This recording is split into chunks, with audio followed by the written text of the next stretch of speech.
everyone. My name is Jackie White, and I welcome you to the E3 podcast. E3 is a network of pastors and business leaders, and we come together periodically just to hone our skills, our leadership skills.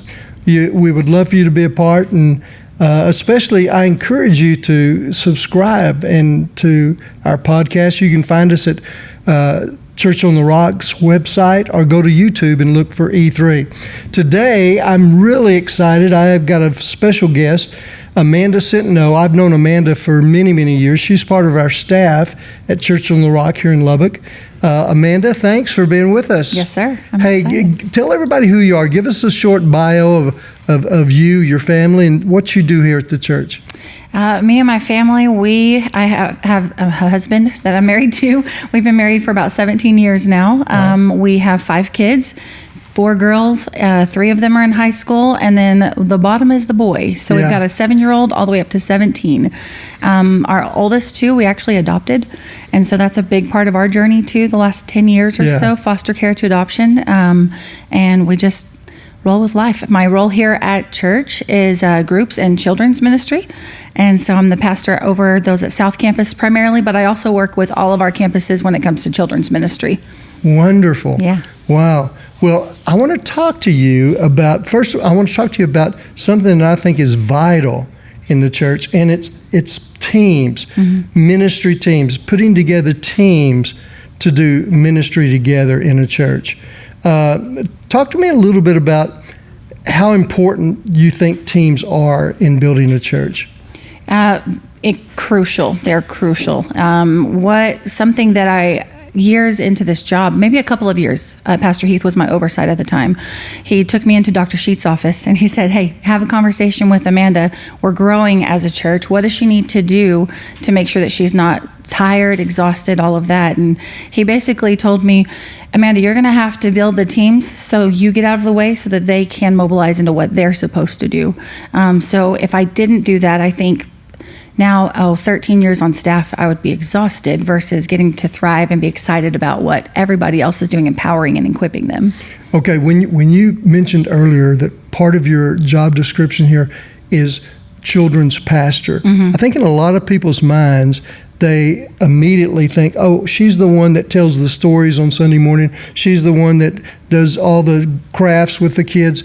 But that's really not what you do. Right. A lot of that is just doing what the Bible says, equipping of the saints. So part of my role here is making sure that other people are in the classroom using their gifts and their calling. So calling that out in them and mobilizing them to continue to grow in that. Because I can't be in every class. There's no way that I could do that with what we do at any church level. That's just what we're called to do as leaders. And I take that very seriously to make sure that others are using what they have as their gifts in the class. How hard is it to recruit members to your teams? Recruiting, I think the special sauce to that is really making sure you find out their why in life. When it comes to anybody that's coming that I am building a relationship with, once I get to know them, I may hear that they're not a fit in kids ministry. Maybe they're fit, maybe they're gifting, not a fit, but a gifting is more youth ministry or connect team or production team. There may be other ways that they are better used in the body versus what I need. It's not what I need, it's what they need. So part of that really rolls into making sure that I am paying attention to what the Lord has put in them. Okay, when you put together a ministry team, like the children's ministry, they're serving on Sunday mornings week after week after week. Do you have other meetings with that team besides them just showing up on a Sunday morning? We do. A lot of what I do just goes back to the basics. I don't know, just coffees with people. Meetings that we have would be more trainings in larger picture, or we may take a group out for lunch just to connect relationally, really make sure that I'm doing a good job covering them, connecting with them, making sure that they feel supported, just in their daily lives. We may not even talk about what we're doing in the classroom at that point. A lot of the trainings that we set up here are done at the forefront at the beginning, and then periodically once or twice a year, depending on what that looks like, with safety trainings and just different teams that we need to meet with. Okay, you mentioned something about relationships. Teams kind of accomplishes more than just one thing. Teams, we put together a team and it provides the ministry that we need in the church, but it also provides a relationship for those team members. Right. They get to really connect within what they're doing, and they get to see the calling in that. So many people, even when it comes to children's ministry specifically, they'll be in a certain room, and they thought that they liked it because of the age of the children that they wanted to serve in. But being strategic and very intentional with who I partner them with, they end up being friends, and they say, that's when I want to serve. That's who I want to serve with. When are they? Oh, put me into. That's the Sunday that I want to be there. So that's building community within that also for them. Great. You mentioned other teams that we have here at Church on the Rock. How many other teams do you think we have? Oh, Got my any goodness. idea? Oh, my goodness. Connections, coffee, worship. It just goes on and on. And on and on. Yeah, you have to As multiply. a church grows, you add more teams. Exactly. Yeah.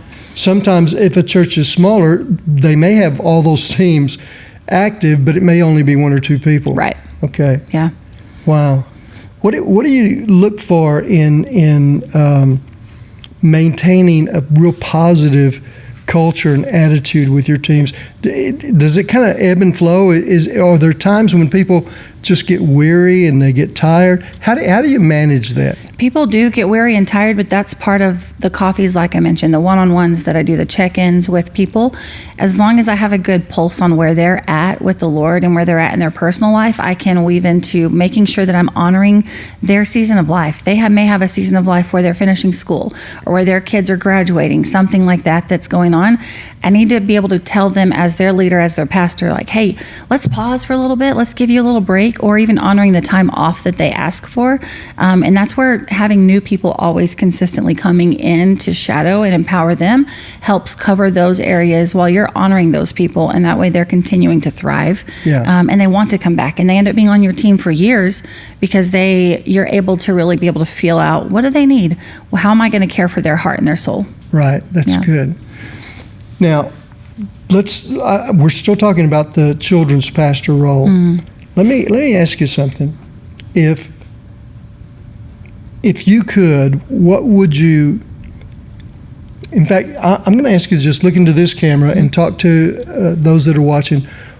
What does a lead pastor need to know about their children's pastor? What would you say to a lead pastor in the area of encouraging and equipping and helping their children's pastor? Talk about that for just a minute. I think a really huge thing, something that I'm able to talk to even our campus pastors about as well, is making sure that you show up in the children's area whenever things are going on. Your support of just popping in and saying, how are you doing? How's it going?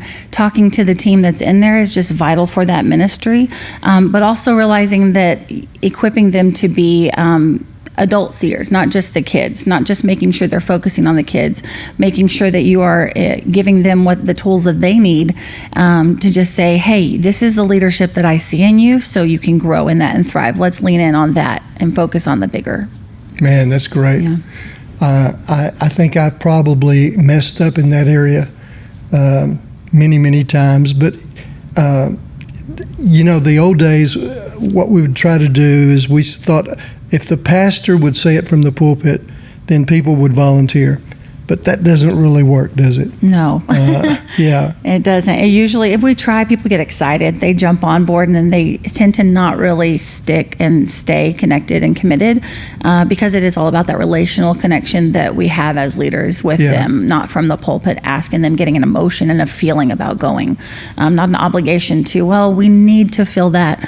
But more of a you get to, and we're finding what is something that thrives in you to bring it out. Good. Okay, we've talked about teams to fulfill ministry. The second topic I wanted to talk to you about were groups for relationships. Talk about groups. Talk about what kind of groups do we have here at Church on the Rock? A lot of different ones. I mean, it leans into the similar topic of when I'm looking for leaders and I'm talking to people, I see that leadership skill in them, or maybe they're hospitable and they're just a welcoming spirit. I start to talk to them about what's on their heart. So some is marriage, some is family groups, single moms groups. There's been a divorce dads that have walked through divorce groups before, and young adults. It just kind of depends on their heart. So the types of groups that we have go all over the board, because again, we want to lean into what they're passionate about, because that's what's going to be sustainable, and that's the gifting God's put there that we're calling up and out. So the groups multiply off of that. What's the need in their heart as a leader, and how can we watch that grow and flourish? That's good. So what do you look for in a leader? I'm looking for people that maybe they may not always have the confidence that you're not going to say, oh, that's a group leader all the time. They're walking around just talking with people. They're showing up faithfully. They're on time to things. They're making sure that they're involved in what they're there for. And also, people they don't always see what you see. So you have to be able to find that. And those are the things that we get to train them on and teach them how to grow. So just people that show up, people that are just available, people that maybe I know their season of life. Again, the connection that I have with them outside of the church Sundays and knowing their season of life. Yeah. And I just pray about it and like, okay, Lord, let's have a conversation and see where it is. Most of them say, me? Are you sure that's who you see that in me? Yes, I see that in you. And I think the Lord's calling you up in that area. And it's really fun to watch people grow in that when they didn't see that in themselves. I love what you said just a moment ago. People who will show up. They'll be consistent. They may not be the best communicator. They may not have certain gifts, but they are available and they show up. They want to do it. Right. And that's who makes a good leader of a group. Yeah, and just because they're already a good leader doesn't mean they need to lead in all the areas. We could wear them out like that. We've got to be looking at their personal life with like I said, work, school, or maybe even their businesses too. You're a great leader, but that doesn't mean that you're called in this season that He's not pocketed that for your time in life and season. It's not a healthy season. Maybe you're healthy in all the things you're doing, but adding one more thing just because, oh, that's a leader, it's not always the case. Sometimes we need to, again, honor them and say the season's not for them. You know, over the years, I think people have had a certain concept about what a small group or a community group would be like in the church.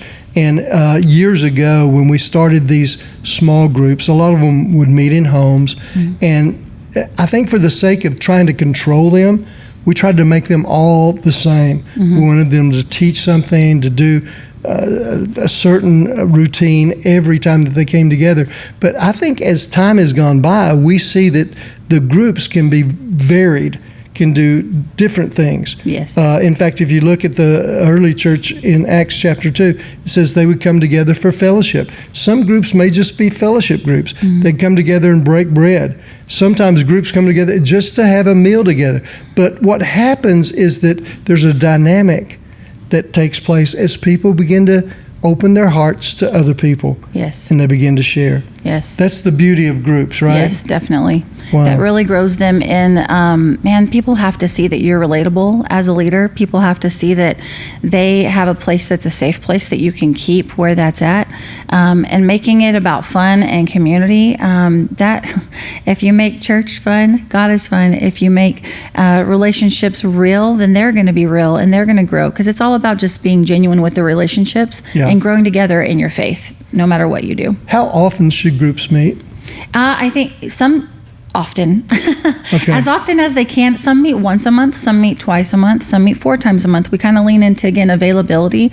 But again, the intentionality between that once a month gathering would be, let's go to lunch. I encourage group leaders, go hang out at a park on a Sunday afternoon after church. Take all of your kids, everybody go together, because your group may not meet until that certain date of the month because of your schedules, but at least your community is growing and building. Sit together in church, go to worship together, things like that, where you're seeing each other more often and continuing to connect. Man, that's good. That's good. I'm going to put you on the spot. Think of a story about how a team or a group functioning in their role has benefited the church or benefited someone's personal life. So the consistency, I'm trying to think, when people come together and you have somebody in a hospital, or you have somebody where you're not having to, it may not always be the church and the pastor that's there for them doing things, but they are building that meal train or showing up to where the funeral and making sure that they're in attendance and present. That's the beauty of what groups can be for people, building that outside of the church. You know, in a small church, there's always the tendency for people when they're in the hospital to expect the pastor to come and visit them. But as the church grows, that becomes impossible. Right. And so even though we have a large staff here and we have people assigned to visit hospitals, there's something about someone that you're in relationship with. Yes. Maybe your small group leader or someone in your small group coming to visit you. That is literally putting the saints to work doing the work of the ministry. Right. And that's what the Bible tells us to do. Right. And we've seen marriages change because of that too. People that just show up and are there for each other and consistent turns into that open space where people can just develop those. Yeah. Man, this is all good, Amanda. How do you? I'm talking about both things: building ministry teams or relationship groups. What are the things that we are trying to develop in that culture? Is it? Are we trying to get them to just connect and cement together, or is there something about crossing paths with groups and teams? How does a team relate to other teams? You understand what I'm saying? I think sometimes we've had a tendency for one team to think they're the most important in the church, and they become a little bit elitist in their thinking. And some groups may have that thought as well. How do we build a culture where everybody understands that we're still the church and we're still one body and we're still in unity? That's a great question. I think we have to cheer each other on. We have to be able to say, good job. We have to be able to say, look at where that department is thriving. Those people are going for it. And then go be a part of what they're doing and show up and support as well. Showing up is half of the battle when it comes to any kind of support. Again, just being there, being available. What can we do to help? How can we be here for each other? Yesterday was a team day for us here at Church on the Rock, and all of our staff comes together and all of the teams come together. And every month we have a time where we celebrate people who demonstrate in the cultural behaviors of Church on the Rock. And I think it's always amazing when I see the children's ministry team celebrating maybe the production team, what they've done, or we see the marketing team celebrating the facilities team. I think that's important. And I think if people understand that they play a part in not only their group, but another group being successful by encouraging them and encouraging and building them up with not only groups, but with our teams, I think that's vital. Definitely. I want you to do one last thing. I've always said this. I think people want two things. Number one, they desire to be a part of something bigger than themselves. And number two, they desire to be significant as an individual. Talk to our pastors that are watching, our leaders that are watching, and just from your heart, give them a word of encouragement. Some pastors are fearful that if they have groups, that the groups will become independent, that the teams will become a silo unto themselves. But talk to them for just a second and encourage them to continue to build teams and groups. Yeah. I think that's the beautiful thing about leading your teams. As you are growing people, that's exactly what we're doing is we're discipling, we're mentoring, we're making sure that they are empowered and equipping of the saints. That's our job as pastors. That's our job of what we're called to do. That is being in the ministry to make it a stronger ministry. So don't be afraid of that, because here's the thing. If Jesus could disciple 12, maybe we can't disciple 12 all the way. Maybe we'd start with the one, and that multiplies and duplicates to where it says, go into all the earth. That's just what we're commissioned to do. So I would say more, if we're holding back from that and being, we're holding on to what the Lord has already called us to do as ministers anyways. We've got to release that, and we've got to grow in that, because God's chosen us to be those people to empower others. So good. Thank you, Amanda. You're welcome. Man, I appreciate that. Let me just encourage all the pastors that are watching, and you may even be a business leader. Let me encourage you. We can't lead out of fear. We have to lead out of a spirit of faith. And we can't be afraid of losing control. We have to release people and release them into their ministry, release them into their relational groups, and understand that they're not all going to be successful, but the ones that are going to pay a great dividend back to your church. Pastors, I just encourage you, find a place where you can be part of a team or part of a group. And that's what E3 is all about. I encourage you to contact me at Church on the Rock, Jackie White. I can tell you all about the E3 network. I can tell you about the days that we come together and spend an entire day together just learning about leadership and learning about the different aspects of building a church. So be a part and find your place. I encourage you to do that. Thank you for watching today. God bless you.